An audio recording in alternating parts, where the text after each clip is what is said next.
All you need to know about the Uganda elections and why the tussle between Bobi Wine and Museveni is not ending anytime soon. The people of Uganda came out en masse to exercise their franchise in the country's general election, presidential and parliamentary, on January 14, 2021. The main focus was on the presidential election, in which the incumbent President Yoweri Museveni of the National Resistance Movement, NRM, slugged it out with his major challenger, the candidate of the National Unity Platform, NUP, Robertson Kyagulanyi, aka Bobi Wine. At the end of voting by the electorate in the presidential poll, which had 9 other candidates, Uganda's Electoral Commission, chaired by Simon Mugeni Byabakama, announced Museveni, the longtime Ugandan leader, as the winner, having garnered a total vote of 5.85 million, 58.64% of total votes cast, leaving Kyagulanyi with 3.48 million votes, 34.83%. However, the 38-year-old presidential candidate of NUP was quick to oppose the declaration of the electoral body, insisting that the results released were fake, and therefore, not a true reflection of the will of Ugandans. Bobi Wine described the election as the worst ever in the history of Uganda and urged the people to reject the outcome in its totality. According to Wine, a ghetto songster turned politician, who, obviously, has become the new face of Uganda's opposition, since he won election into the parliament in 2017, we are the real winners of this election and therefore what the Electoral Commission announced has nothing to do with the real election that took place. I can call on all Ugandans to reject the announcement that has been made by the Electoral Commission, to reject them with the contempt with which it deserves.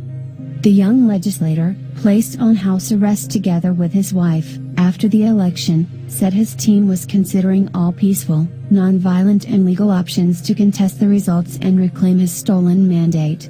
Giving a frown of disapproval on the tense atmosphere in Uganda, the U.S., through its Department of State spokesperson, Morgan Ortagus, stated, "We are deeply troubled by the many credible reports of security force violence during the pre-election period and election irregularities during the polls. We strongly urge independent, credible, impartial, and thorough investigations into these reports and that those responsible be held accountable."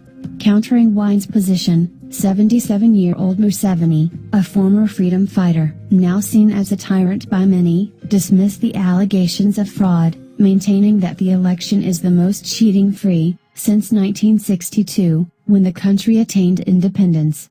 Museveni, who has been in power since 1986, 35 years ago, and one of Africa's longest-serving rulers, warned that if anyone tries to disrupt our, Uganda's, peace, we shall deal with them decisively. The run-up to the polls was reportedly marked by bloody campaigns, with security agents ferociously breaking up opposition rallies, citing COVID-19 control measures. In November 2020, the arrest of Wine sparked a wave of protests in several parts of the country, leading to the killing of dozens of people from the bullets of trigger-happy security men. More than 500 people seen as supporters of Wine were said to have been arrested for their involvement in the demonstrations. The election was thus believed to have held in an environment of intimidation and fear. Apart from an African Union, AU, mission and East African Community, no major international group monitored the voting process. The United States, U.S., Embassy cancelled a diplomatic observer mission after over 75% of its accreditation requests were denied by the electoral body. The European Union, EU, also did not deploy an observer mission. It noted that excessive use of force by the security agencies had tarnished Uganda's electoral process. The EU was irked that nothing seemed to have changed as none of the 30 recommendations made by the observer mission it sent to monitor the previous election held in 2016 was implemented.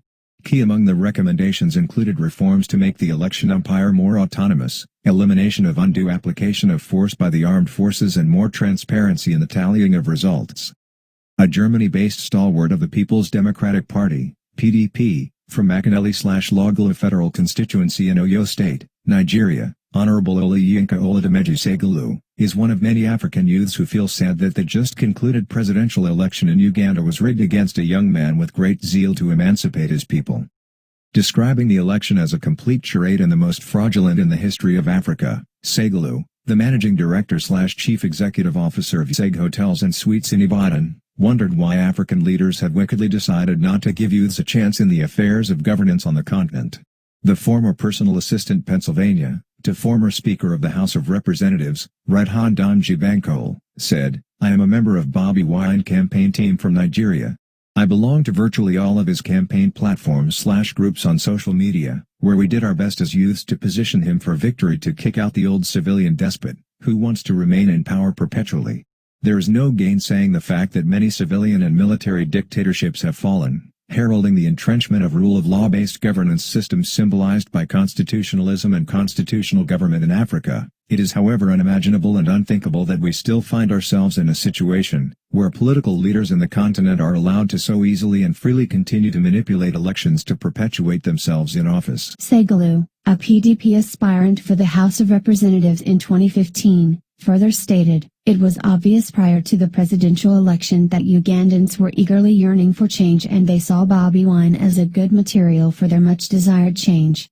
Hence, they stood solidly behind him, despite the victimization and intimidation from Museveni's police and military forces.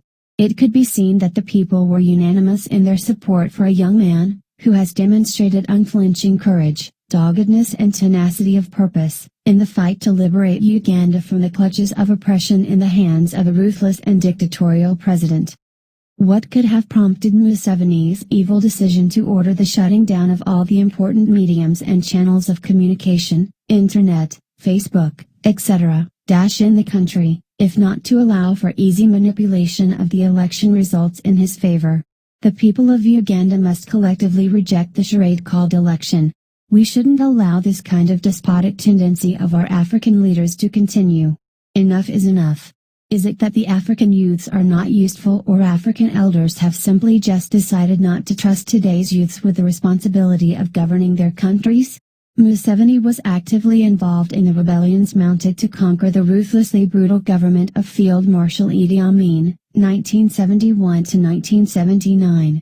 Idi Amin had declared himself president for life amongst other self-bestowed titles. In 1973, at age 29, Museveni left the mainstream opposition to form the rebel group Front for National Salvation, FRONASA, with which the battle to topple Idi Amin was fought. It was Museveni's National Resistance Army, NRA, that likewise led the guerrilla wars that brought down the repressive government of Milton Obote, 1980 to 1985, before he eventually became Uganda's president in 1986. Obote had earlier been prime minister from 1962 to 1966 and president, 1966 to 1971.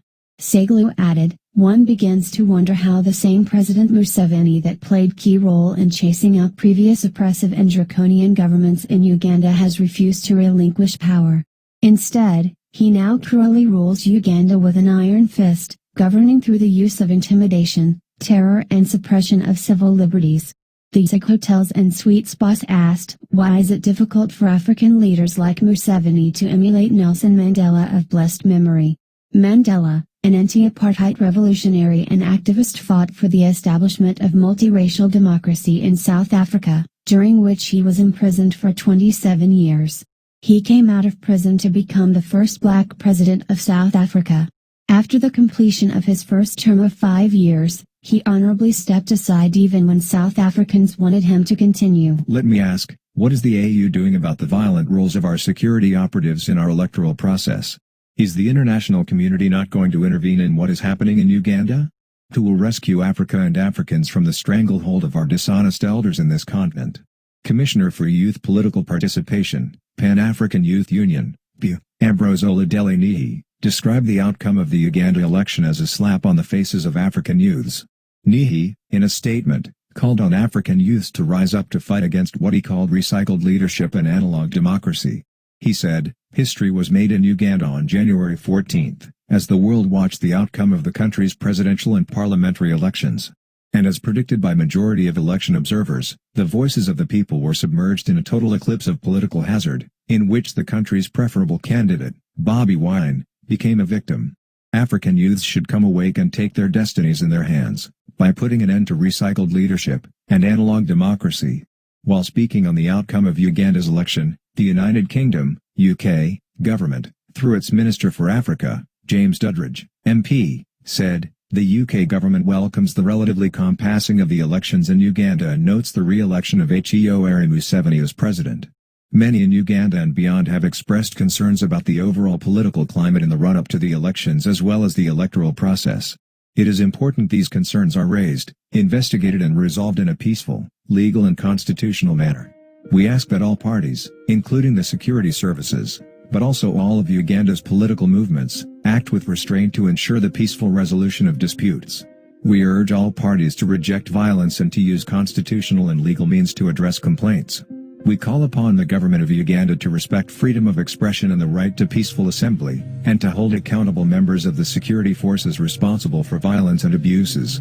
We reiterate our intention to pursue action against those responsible for the undermining of democracy and human rights in Uganda. This article was written by Ghetto, a media professional, from Abuja, Nigeria. It was voiceovered, produced and streamed live by Opera Africa News. Please keep it locked in here at News for live updates on Robert Kyagulanyi Ssentamu aka Bobi Wine and the Uganda post-election updates.